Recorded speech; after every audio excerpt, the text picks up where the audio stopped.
భగవద్గీతలో మొదటి అధ్యాయం అర్జున విషాదయోగం.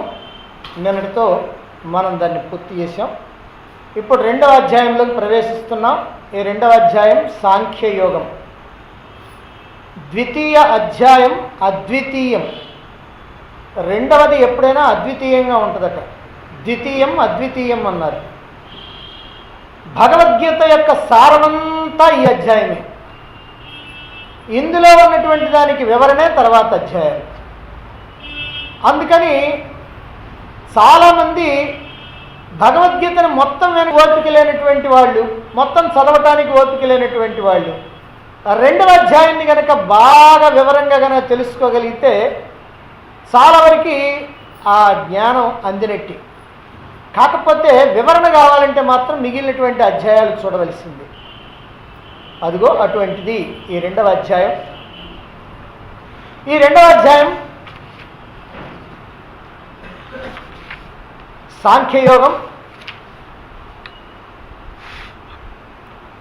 మొదటి అధ్యాయం అర్జున విషాద యోగం. ఈ అర్జున విషాదం పరమాత్మని శరణు పొందటానికి దారితీసింది. అందుకే ఆ విషాదం కాస్త, ఆ అర్జునుని యొక్క విషాదం కాస్త యోగమైంది. విషాద యోగంతో ప్రారంభమై భగవద్గీత మోక్ష సన్యాస యోగంతో ముగుస్తుంది. అది 18వ అధ్యాయం. సాంఖ్యయోగం అని అంటే ఏమిటి? సాంఖ్యం అంటే పరిశుద్ధమైనటువంటి జ్ఞానం, యోగం అంటే ఉపాయం. కాబట్టి సాంఖ్యయోగం అంటే పరిశుద్ధమైనటువంటి జ్ఞానాన్ని అందుకునే ఉపాయం అని అర్థం. కాబట్టి సాంఖ్యయోగం వంటిది పరిశుద్ధమైనటువంటి జ్ఞానాన్ని అందుకోవటానికి ఉపాయం ఏమిటో ఇక్కడ తెలుస్తుంది. మోక్షాన్ని అందుకోవాలని అంటే ఎవరైనా సరే తప్పనిసరిగా ఈ ఆత్మజ్ఞానాన్ని అందుకోవాలి. ఈ ఆత్మజ్ఞానాన్ని పొందడమే మోక్షానికి ఒకే ఒక్క ఆధారం. అందుకే ఇప్పుడు దీన్ని సాంఖ్యయోగం, పరిశుద్ధమైనటువంటి ఆత్మజ్ఞానాన్ని పొందే ఉపాయం అనేటువంటి పేరు పెట్టారు. కపిల మహర్షికి, మనకి భాగవతంలో కపిల మహర్షి వస్తాడు. ఆ కపిల మహర్షి చెప్పినటువంటి సాంఖ్య శాస్త్రం ఒకటి ఉంది.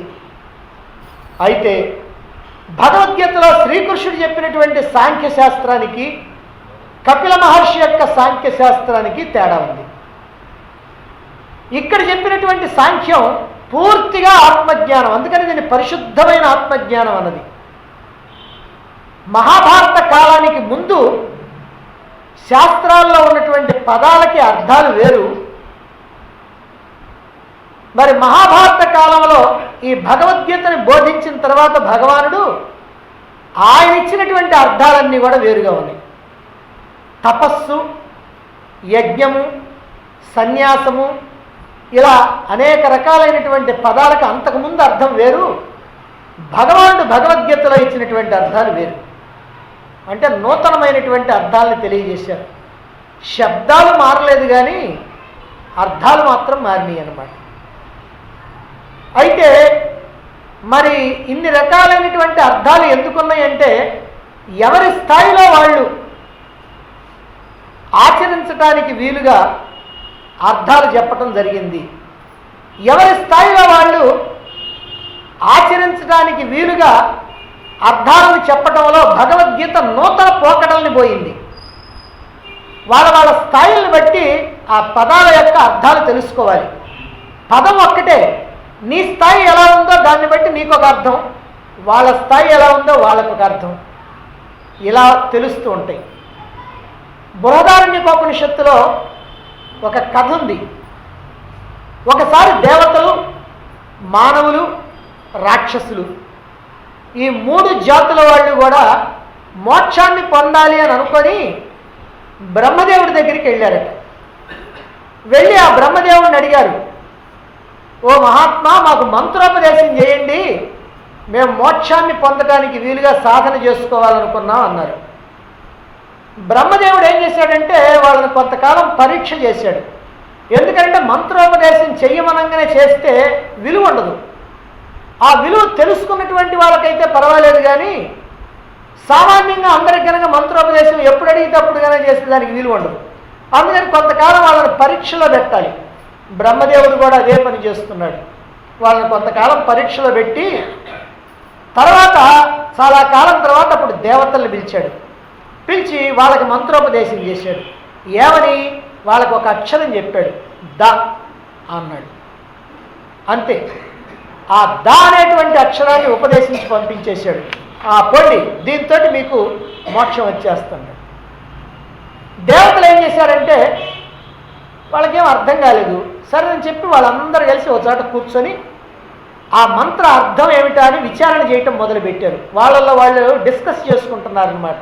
ఏమిటి ఈ బ్రహ్మదేవుడు ఇచ్చినటువంటి ద అనేటువంటి ఈ మంత్రం యొక్క అర్థం అని. దేవతలు భోగలాలసులు. దేవతలు అంటే ఎవరు? ఈ లోకంలో మానవులుగా ఉన్నప్పుడు ఎవరైతే పుణ్యకార్యాలు చేసుకున్నారో ఆ పుణ్యకార్యాలు చేసుకున్నటువంటి వాళ్ళు దేహాన్ని విడిచిపెట్టిన తర్వాత ఈ పుణ్యఫలమైనటువంటి భోగాలను పెంచడానికి దేవతలుగా జన్మిస్తారు. స్వర్గలోకం వెళతారు దేహం లేకుండా. వాళ్ళు ఏం పని చేస్తారు అక్కడ? వాళ్ళు ఏం పని చేయరు. ఎప్పుడు ఆనందం అనుభవించడమే, సుఖం అనుభవించడమే, భోగాలు అనుభవించడమే. ఎప్పుడు భోగాలు అనుభవించడమే వాళ్ళ యొక్క పని కనుక వాళ్ళకి ఇంద్రియ నిగ్రహం తక్కువగా ఉంటుందన్నమాట. ఇంద్రియ నిగ్రహం పాటించాలని తెలియదు. అసలు ఆ ఇంద్రియ నిగ్రహం అనేది వాళ్ళకు ఉండనే ఉండదు. ఎందుకంటే భోగాలు ఎప్పుడు కూడా అనుభవించిన కొద్దీ ఇంకా ఇంకా అనుభవించాలని ఉంటుంది అన్నమాట. మరి దేవేంద్రుడంతటి వాడు కూడా అహల్య యొక్క పొందు కోసమని కోడై కూశాడు. మరి మిగిలినటువంటి దేవతల విషయం మీకు చెప్పాల్సిందే ఉంది. దేవతలకు అధిపతి అయినటువంటి దేవేంద్రుడి యొక్క పరిస్థితి ఎలా ఉంటే ఇక మిగిలినటువంటి దేవతల సంగతి చెప్పాల్సినటువంటి పని లేదు. అందుకని ఇలా భోగాల మీద వ్యామోహంతో ఉంటే మోక్షం ఎలా వస్తుంది? కనుక మనకి భోగలాలసత్వం తగ్గాలి అంటే ఇంద్రియ నిగ్రహం కావాలి. ఇంద్రియ నిగ్రహాన్ని దమం అంటారు సంస్కృతంలో. దమం అంటే ఇంద్రియ నిగ్రహం.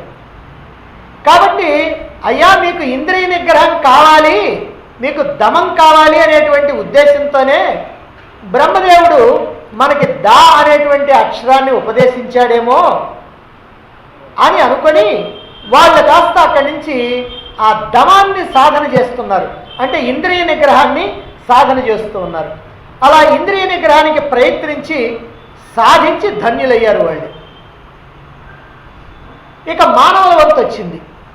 ఇప్పుడు బ్రహ్మదేవుడు మళ్ళీ మానవుల్ని పిలిచాడు. పిలిచి అయ్యా మీకు నేను ఒక అక్షరాన్ని ఇస్తున్నాను మంత్రంగా, దాన్ని మీరు సాధన చేసుకోండి అని వాళ్ళకు కూడా ద అనేటువంటి అక్షరాన్ని ఇచ్చాడు. సరే పాపం వాళ్ళు ఏం చేశారు? మానవులు వీళ్ళు బుద్ధిజీవులు కదా, చక్కగా విచారణ ప్రారంభం చేశాడు. మానవుడు ఆశాజీవి, అంతులేనటువంటి కోరికలు. ఎంత ఉన్నా చాలదు, ఎన్ని ఉన్నా చాలదు. ఇంకా ఇంకా ఇంకా ఇంకా కావాలనే కోరిక. ఇంకా ఇంకా డబ్బులు కావాలి, ఇంకా ఇంకా వస్తువుల్ని సంపాదించుకోవాలి, ఇంకా ఇంకా భోగాలు అనుభవించాలి. అలా అన్నీ ఇంకా కావాలి, ఇంకా కావాలి, ఇంకా కావాలి. ఎన్నున్నా తృప్తి లేదు. ఒక్కిళ్ళుంటే తృప్తి లేదు, రెండుళ్ళుంటే తృప్తి లేదు, 3-4 ఉంటే తృప్తి లేదు. ఎంత డబ్బున్నా తృప్తి లేదు. 10 లక్షలున్నా తృప్తి లేదు, 50 లక్షలున్నా తృప్తి లేదు, 1 కోటి రూపాయలున్నా తృప్తి లేదు, 5 కోట్లున్నా తృప్తి లేదు. తృప్తి లేక మాకేముందండి, అసలు ఏముందండి, అసలు కుటుంబం కూడా సరిగ్గా జరగట్లేదండి అని అంటూ ఉంటారు. కాబట్టి మానవుడి యొక్క మనస్తత్వం ఇలా ఉంటుంది. ఇంకా అన్నీ కావాలి కావాలి కావాలి అని అంటున్నారు. కాబట్టి వీళ్ళల్లో ఈ కోరికలు అనేటువంటి తగ్గాలి. సంగ్రహ బుద్ధి పోవాలి. అంటే దాన్ని తెచ్చుకోవాలి, దీన్ని తెచ్చుకోవాలి, దాన్ని సంపాదించాలి, దీన్ని సంపాదించాలి, సంగ్రహ బుద్ధి పోవాలి. ఈ కోరికలు తగ్గాలంటే దానం చేయటం అలవాటు చేసుకోవాలి. ఈ దానం ఒక్కటే మార్గం. ఎందుకంటే దానం లోభానికి వ్యతిరేకి. మనలో లోభబుద్ధి కనుకుంటే, పిసినారి బుద్ధి కనుకుంటే, నాది నాకే ఉండాలా, నేను తిన్ను ఒకడికి పెట్టను అనేటువంటి ఆ పిసినారి బుద్ధి కనుక పోవాలంటే దానగుణం మనలోకి రావాలి. దానగుణం వస్తే ఏమవుతుందంటే హృదయం విశాలమవుతుంది. తన యొక్క స్వార్థం కోసం ఇంకా ఏదో సంపాదించాలి సంపాదించాలి అనేటువంటి ఆలోచన తగ్గుతుంది.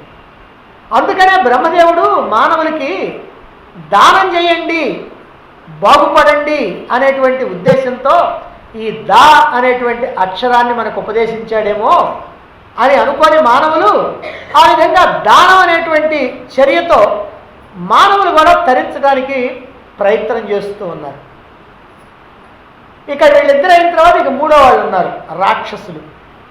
సరే, వాళ్ళని కూడా పిలిచి వాళ్ళకి కూడా దా అనే ఇచ్చాడు.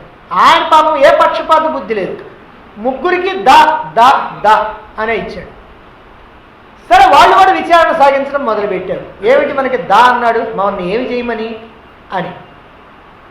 రాక్షసుల యొక్క బుద్ధి ఏమిటంటే ఎక్కడెక్కడ ఎవరెవరు యజ్ఞయాగాలు చేస్తున్నా వాటిని నాశనం చేస్తూ ఉంటారు. ఎక్కడ ఎవరెవరేమైనా బాగున్నా వీళ్ళు చూసి సహించరు. అది రాక్షస బుద్ధి అన్నమాట. రాక్షసులైనటువంటి వాళ్ళు ఎప్పుడు క్రూర కార్యాలు చేస్తూ ఉంటారు, క్రూరమైనటువంటి మనస్తత్వం కలిగి ఉంటారు. ఎంతమందినైనా సరే హింసిస్తూ ఉంటారు, పీడిస్తూ ఉంటారు, బాధ పెడుతూ ఉంటారు. వాళ్ళకి లాభం లేకపోయినా ఇతరులను పీడించడం వాళ్ళకి అలవాటు. అది రాక్షస బుద్ధి అంటే. వాళ్ళ యొక్క హృదయం చాలా కఠినమైనటువంటిది అనమాట. అందుకని ఇంత కఠినమైనటువంటి హృదయం కలిగినటువంటి వాళ్ళు కనుక మనలో దయ లేదు. అందుకని ఈ దయ కనుక ఉంటే మన హృదయం కూడా కాస్త మెత్తబడుతుంది. అందుకని దయ ఉండాలి అనేటువంటి ఉద్దేశంతో ఆయన దా అనేటువంటి మాటను మనకి ఇచ్చాడేమో అని అనుకున్నారు.